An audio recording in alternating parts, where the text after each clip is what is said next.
महाभारत का युद्ध कौरवों और पांडवों के मध्य लड़ा गया एक विध्वंसक युद्ध था। किंतु ऐसा नहीं है कि सभी कौरवों को पांचों पांडवों से घृणा थी।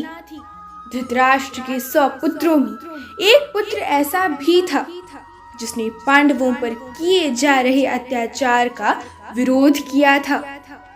आज हम धृतराष्ट्र का वो पुत्र कौन था, इसके विषय में जानेंगे।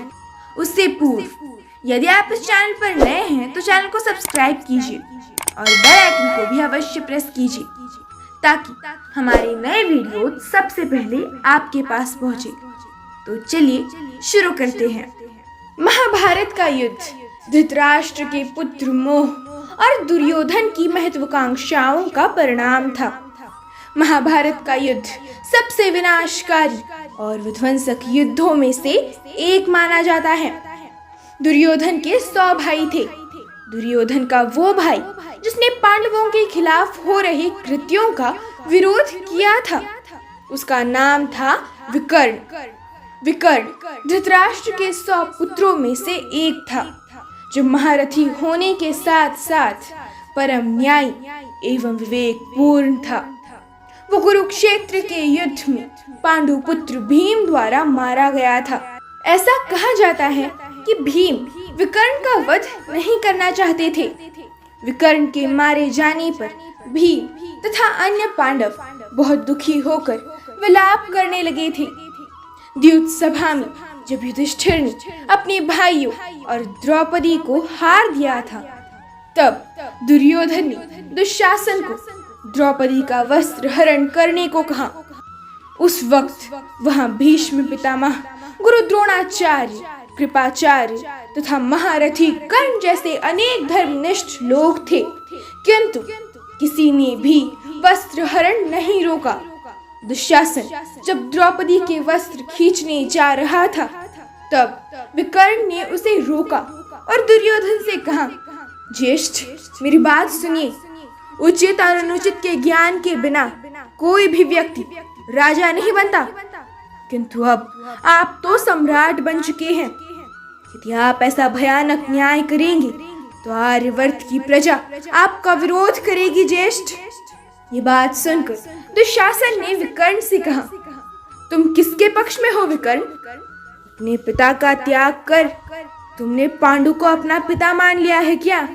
इस पर विकर्ण ने कहा, भ्राता दुशासन, अपने ज्येष्ठ भ्राता को योग्य परामर्श देना विरोध करना नहीं होता।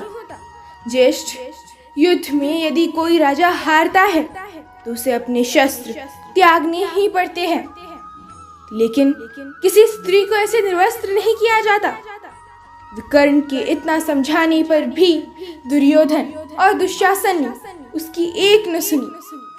विकर्ण एक न्यायपूर्ण व्यक्ति था। उसने चित्रयुद्ध और चित्रयोधन का वध किया। द्रौपदी स्वयंवर में ये उपस्थित था। ये बड़ा न्यायी था एवं द्रौपदी वस्त्र हरण के समय विदुर की ही भांति इसने भी इस पाप कर्म की ओर घृणा प्रकट की थी। महाभारत के उस महायुद्ध में विकर्ण का सहदेव, घटोत्कच, नकुल इन योद्धाओं के साथ युद्ध हुआ था। अंत में पांडव कुमार भीम ने उसका वध किया। उस समय अपने द्वारा किए गए इस कृत्य के लिए भीम ने बहुत दुख भी प्रकट किया था।